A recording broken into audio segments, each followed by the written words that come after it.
Assalamualaikum warahmatullahi wabarakatuh.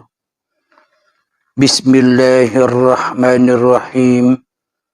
Ashhadu an la ilaha illallah wa ashhadu anna Muhammadar Rasulullah.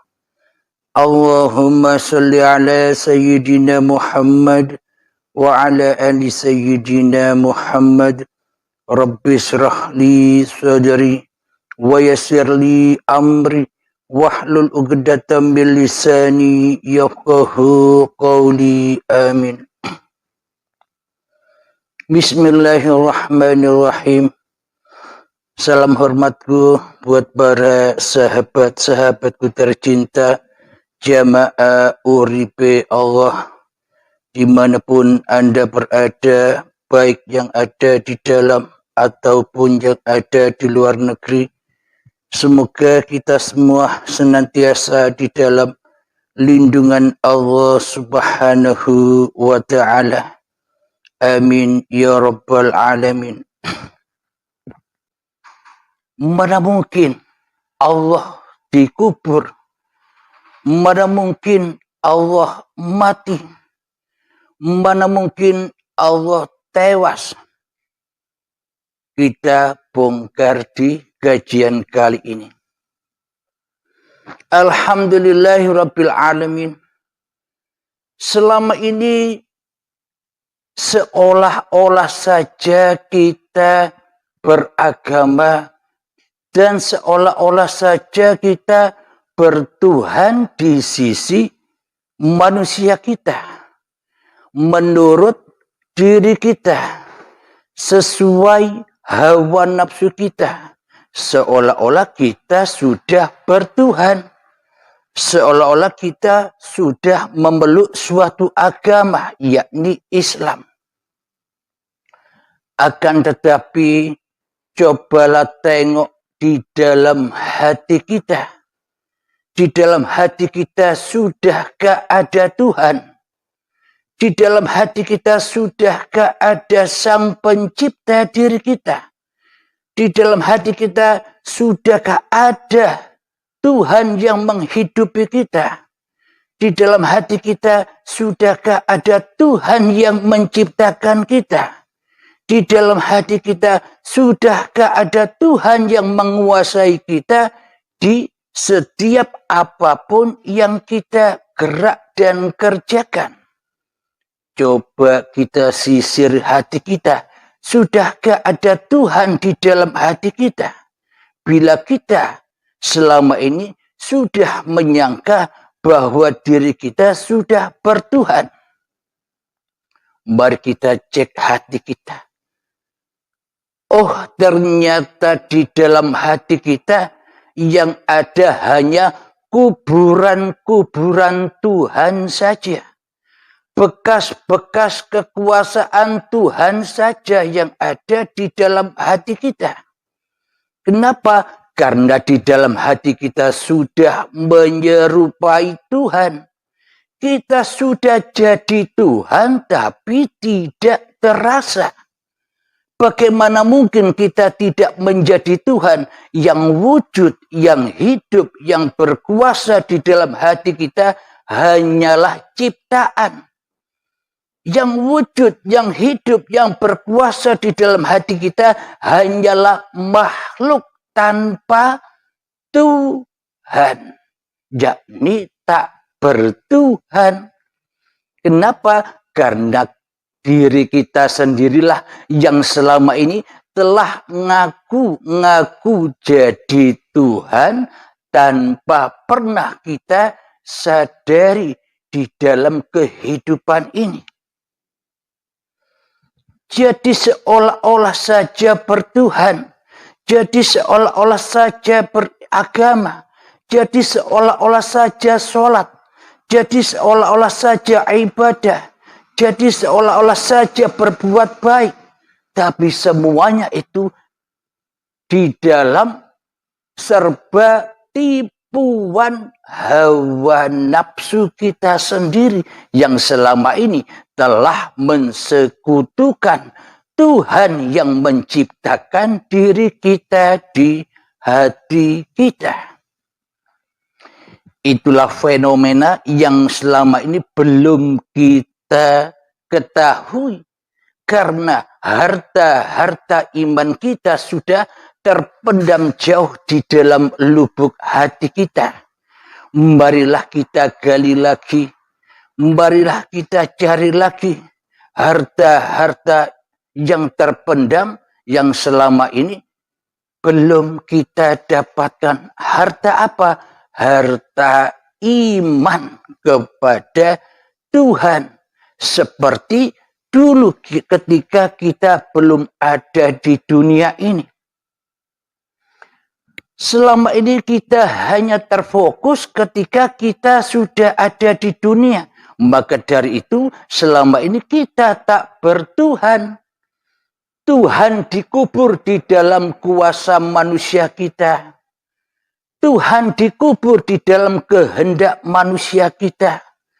Tuhan dikubur di dalam ilmu-ilmu yang kita akui sebagai ilmu kita. Tuhan kita kubur di dalam hidup yang kita akui sebagai hidup kita. Tuhan telah kita kubur di dalam penglihatan-penglihatan yang selama ini kita akui sebagai penglihatan kita. Tuhan telah kita kubur di dalam pendengaran-pendengaran yang selama ini kita akui sebagai pendengaran diri manusia kita. Tuhan telah kita kubur di dalam kalam-kalam perkataan-perkataan kita, di dalam kekuasaan hawa nafsu kita sendiri. Itulah bukti yang sangat nyata selama ini selama ini Tuhan telah kita kubur dalam-dalam di dalam lubuk hati kita sendiri selama ini.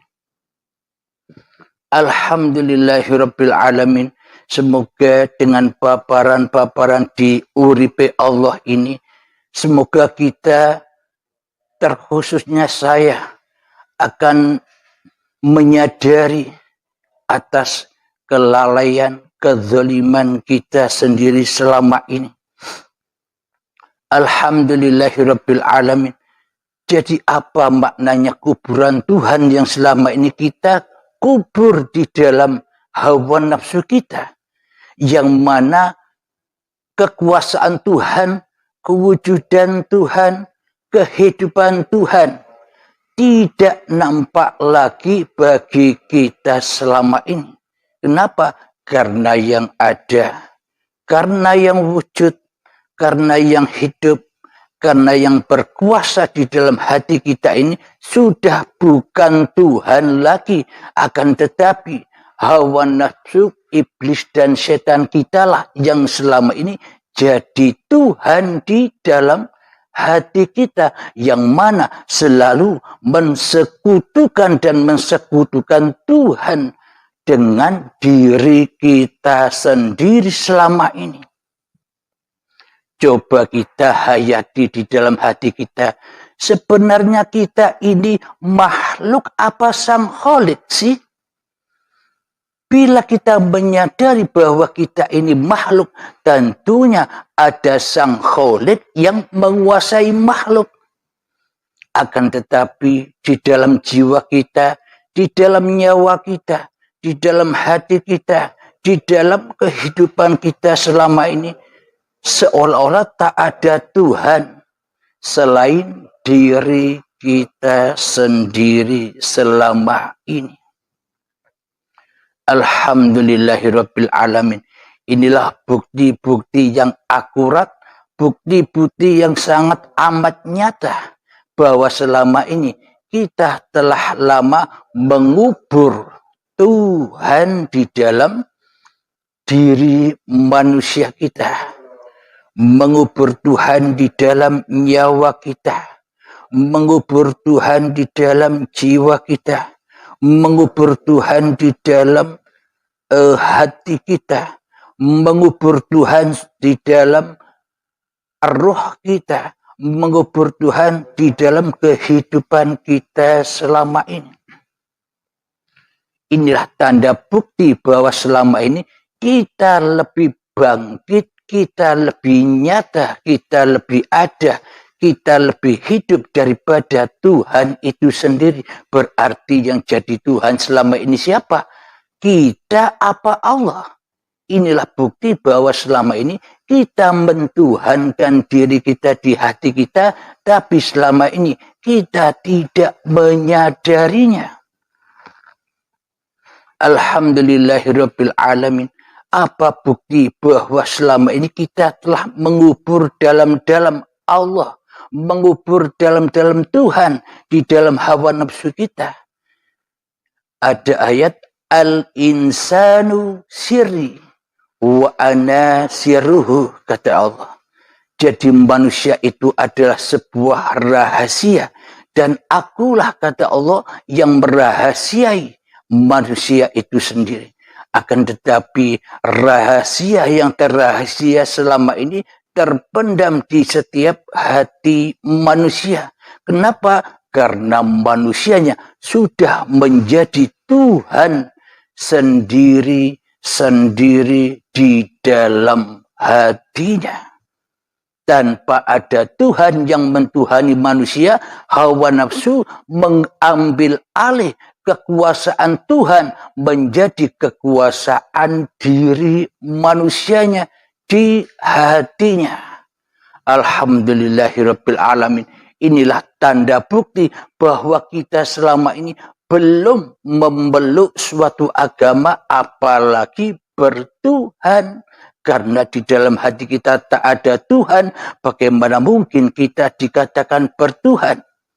Bertuhan dan beragama kita selama ini hanyalah babakan syariat saja, hanyalah babakan ragawi saja, hanyalah babakan badan-badaniah saja, laku-lakunya badan.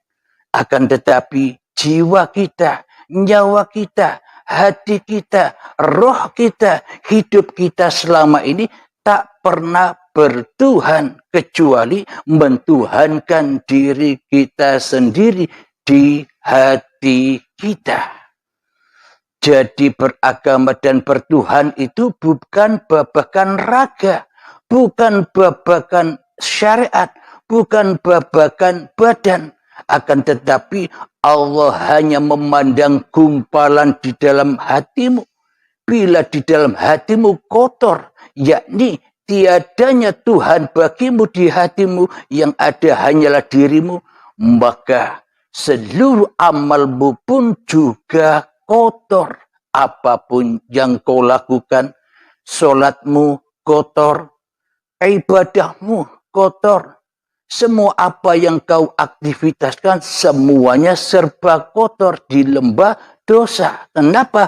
Karena yang jadi Tuhan di dalam hatimu bukan sang pencipta dirimu, akan tetapi yang mentuhani dirimu selama ini hanyalah dirimu sendiri di hatimu. Itulah tanda bukti bahwa kita selama ini jauh dari agama, bahkan lebih jauh dari bertuhan yang kita sangka-sangka selama ini kita telah bertuhan. Tetapi kenyataannya di dalam hati kita tak ada Tuhan kecuali diri kita sendiri yang merasa berkuasa atas kehidupan dan badan ini. Maka seluruh aktivitas kita tuhani sendiri selama ini. Solat kita tuhani sebagai solat kita. Ibadah telah kita tuhani sebagai ibadah kita. Daya upaya dan kekuatan telah kita tuhani sebagai daya upaya dan kekuatan kita. Aktivitas sehari-hari, kerjaan kita, semuanya telah kita tuhani masing-masing di dalam diri kita sebagai kekuasaan hak milik manusia kita.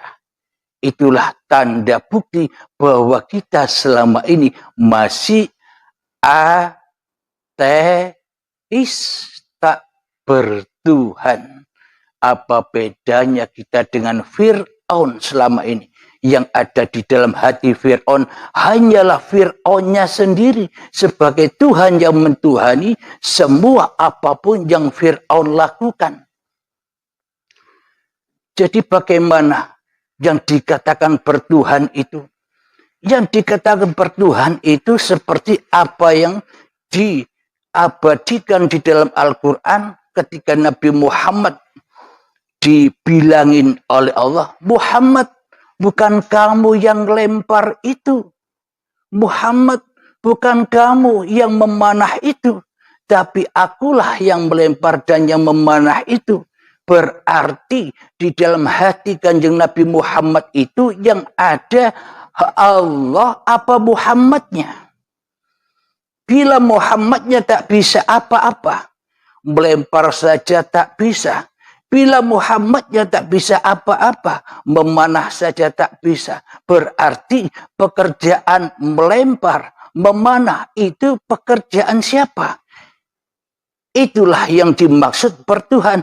Tak ada Muhammadnya di dalam hati Kanjeng Nabi Muhammad kecuali Allah. Itulah agama. La ilaha illallah. Ketika di dalam hatimu sudah tak ada dirimu lagi, yang ada hanya pencipta dirimu sebagai penguasa dirimu, itulah yang disebut beragama dan bertuhan. Innad dina indallahil Islam. Sesungguhnya agama di sisi Allah itu ketika hatimu selamat menuju Tuhanmu yang telah menciptakan kamu. Akan tetapi selama ini hati kita selalu ke lembah neraka. Hati kita selalu ke lembah dosa.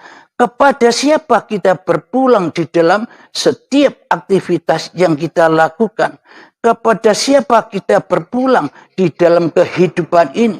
Selama ini kita berpulang hanya kepada iblis dan setan yang merasa lebih wujud daripada wujud Tuhannya.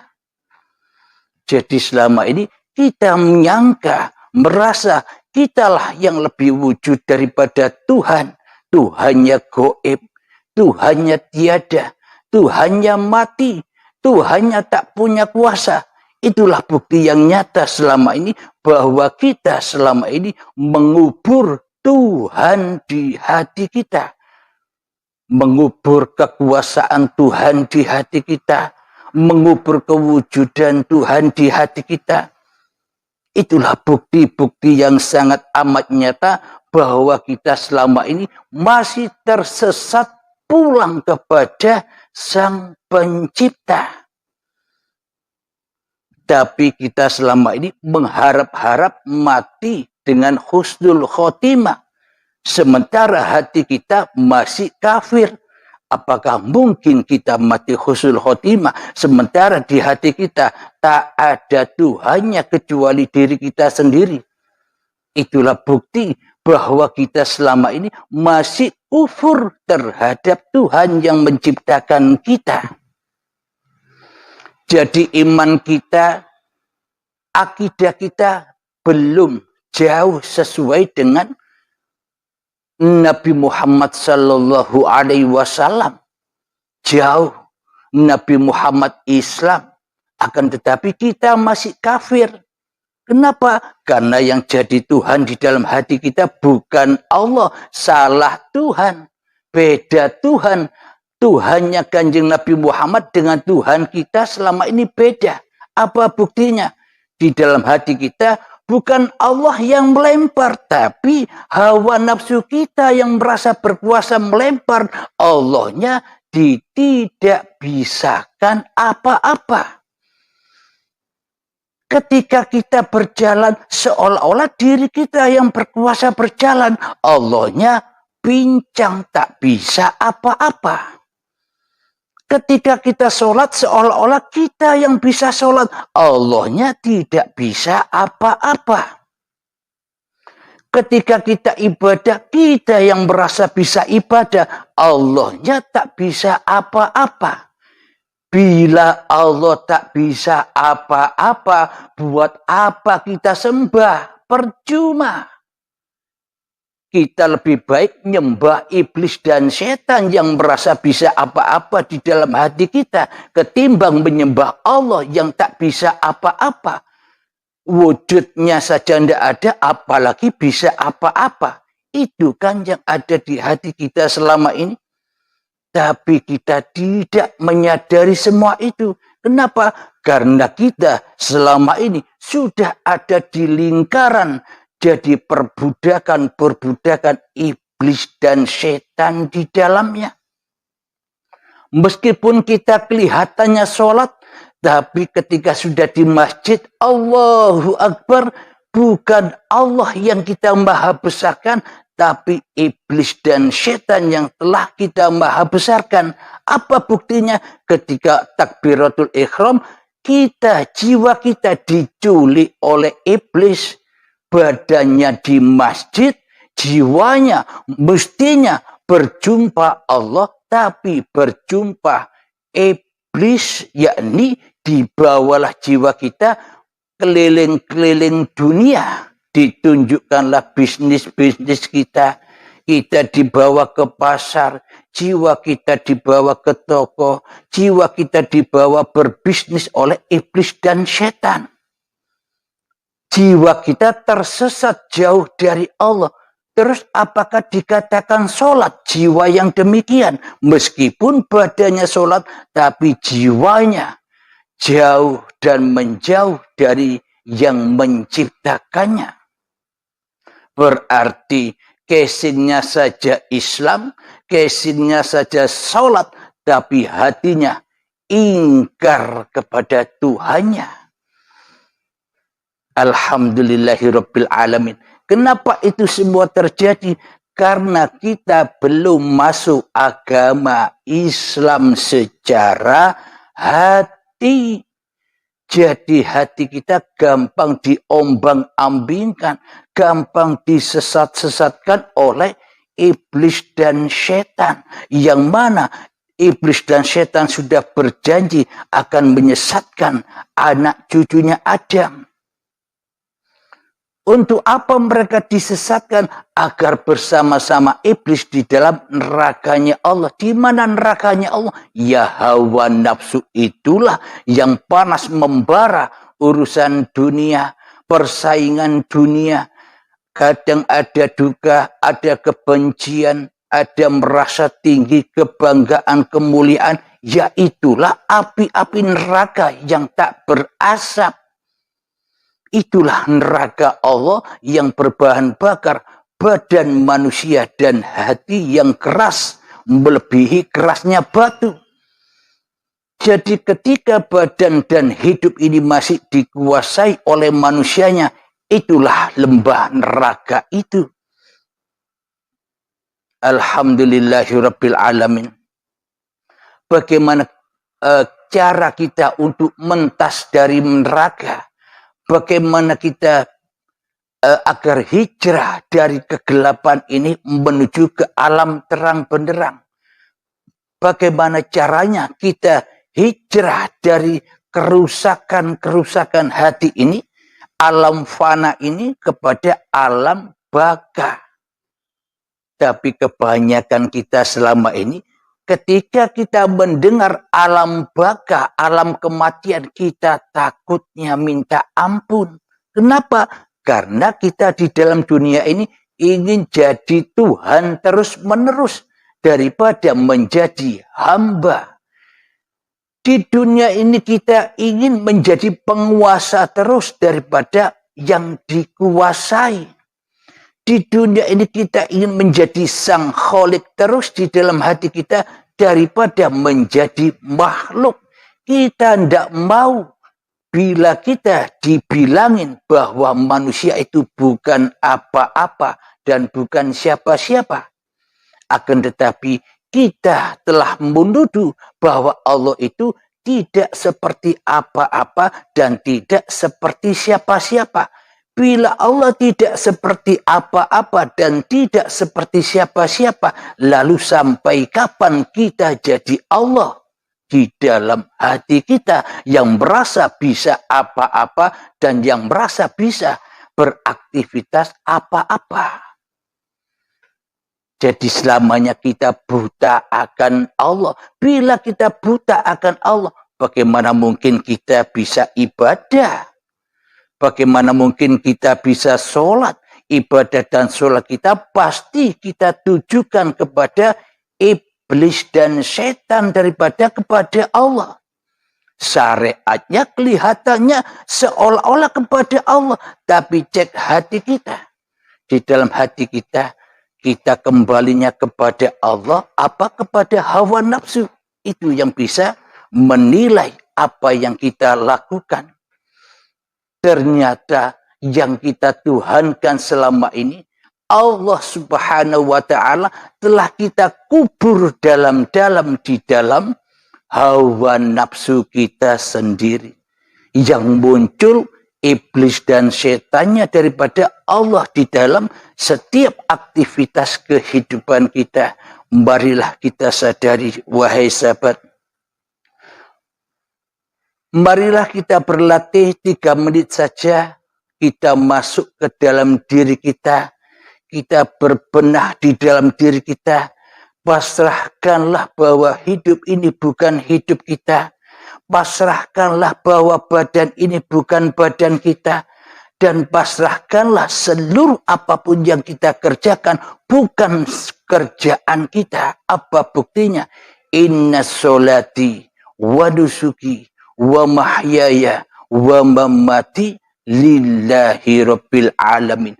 Benamkan, tenggelamkan dirimu sendiri di hatimu agar nyata uripe Allah, agar nyata hayatullah, agar nyata penciptamu atas dirimu di hatimu.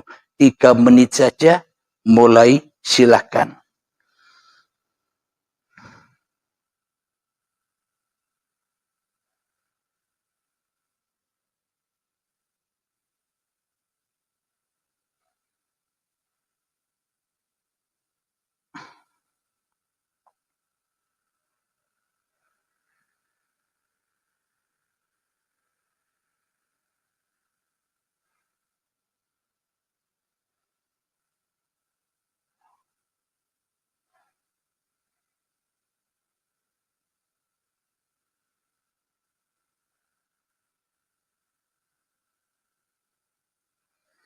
Alhamdulillahirabbil alamin. Jadi latihan demi latihan inilah yang akan menunjukkan syahadat itu, yakni Allah menyaksikan zatnya sendiri daripada kita yang menyaksikan diri kita sendiri. Sejatinya tanpa hidup, sejatinya tanpa uripe Allah, kita takkan pernah diciptakan di dunia ini. Dan kita takkan pernah bisa apa-apa. Dan kita pun takkan pernah bisa menjadi siapa-siapa tanpa hidup, tanpa uripe Allah. Jadi kembalikan semua hak-hak Allah kepada Allah. Inilah yang dimaksud pemegang amanah. Jadi amanah hidup, amanah badan, amanah seluruh apa yang kita kerjakan, kita amanahkan semua kepada yang menciptakan diri kita. Jadi itulah yang dimaksud innamal a'malu binniyah. Di dalam seluruh niat pasti ada jalan pulang kembali kepada lillahi ta'ala. Itulah yang dimaksud niat.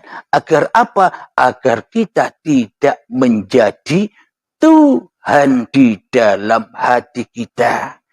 Alhamdulillahirabbil alamin. Semoga saya dan semoga kita semua akan menyadari apa yang telah kita lakukan selama ini. Kezaliman kita, dosa-dosa kita terhadap Tuhan yang menciptakan diri kita. Semoga saya dan kita semua bisa diampuni oleh Allah Subhanahu wa ta'ala sebelum ajal kita datang. Jadi berlomba-lombalah dengan ajal. Jangan sampai kedahuluan ajal kita baru mengenal Allah. Jadi matilah dirimu sebelum matimu. Kenalilah Tuhanmu. Kembalilah kepada Tuhanmu sebelum masa syakaratul maut, penjemputan, paksa dan azab yang pedih akan datang terhadap kita. Jadi husnul khotimah sudah kita pegang. Nanti ketika ajal menjemput, kita tinggal enjoy saja kembali kepada Allah. Kenapa? Karena kita selama ini sudah sering pulang kepada Allah. Di dalam sholat kita pulang. Di dalam ibadah kita pulang. Di dalam duduk kita pulang. Di dalam berdiri kita pulang. Di dalam mandi kita pulang. Di dalam makan kita pulang. Di dalam minum kita pulang. Dan di dalam seluruh aktivitas kita selalu pulang kepada lillahi ta'ala. Karena manusia bukan apa-apa dan bukan siapa-siapa. Allah lah yang menguasai apa-apa dan siapa-siapa. Itulah cara pulang kembali kepada Allah. Jangan pulang kepada iblis dan setan lagi yang selalu membelenggu hati kita selama ini. Sebelum kita akhiri, marilah kita gemahkan sholawat dzalimin daf'ul bala agar hati kita terhindar dari zalimnya hati kita kepada diri kita sendiri. Allahumma salli ala sayyidina Muhammad wa ashghili zalimin bizalimin. Allahumma salli ala sayyidina Muhammad wa ashghili zalimin bizalimin wa ahrijna min bainihim salimin wa ala alihi wa sahbihi ajma'in. Alhamdulillahi rabbil alamin. Allahumma ya qadiyal hajat, Allahumma ya mujibad da'awat, Allahumma ya rafi'ad darajat, Allahumma ya muhillal muskilat, Allahumma ya syafiyal amrat, Allahumma ya kafiyal muhimmat, Allahumma ya dafi'al baliyat, Allahumma akhtim lana bil iman, Allahumma akhtim lana bil islam, bijahi sayyidil mursalin. Rabbana atina fid dunya hasanah wa fil akhirati hasanah wa qina adzaban nar. Wa sallallahu ala sayyidina Muhammad wa ala alihi wa sahbihi wa sallam. Walhamdulillahi rabbil alamin. Akhir kalam. Assalamualaikum